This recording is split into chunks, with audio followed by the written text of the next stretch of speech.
We all know about setting goals. We all know it's old hat. But the bottom line is, how many of you here set your goals but never follow through? We get all excited for a week or 2 weeks or whatever, and then we lose our whole momentum on it. It's because you don't take ownership of those goals and follow through with strategies and plans. And this is all about stepping up. One of my strengths is thinking outside the square. And this developed as one of my business partners that I work with. He was my mentor in thinking outside the square the hard way.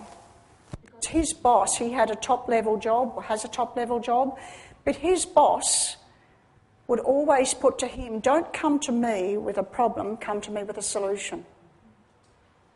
So what do you think my business partner would always present and come to me with? Don't come to me with a problem. So for someone that had no self-esteem and no self-worth, hanging around him, yes, it had its hardships, but also it took me out of my comfort zone. And it made me find a strength within me that I didn't think I possessed.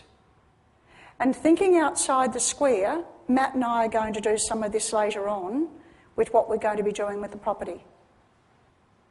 Because if you can develop whatever your strength is and find what your strength is, it's an asset. Does money own you, or are you in control of your money?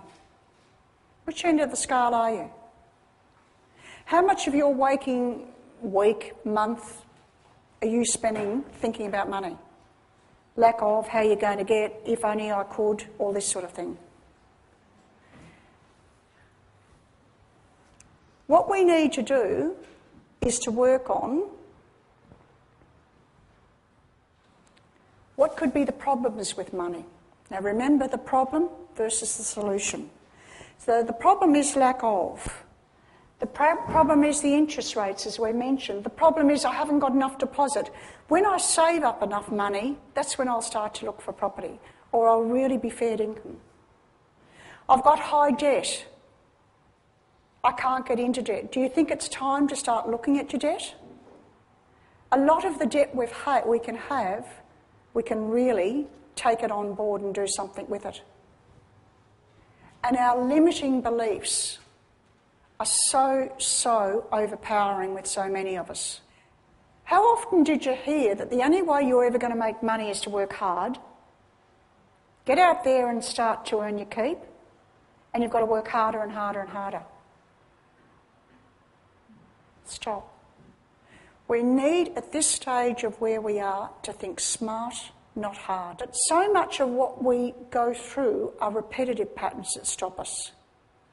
And most of these repetitive patterns were beliefs that we took on as a child through circumstances, whether it be coming from a good family, a hardship, whatever. It is our repetitive patterns that as adults we take them on board and they don't serve us.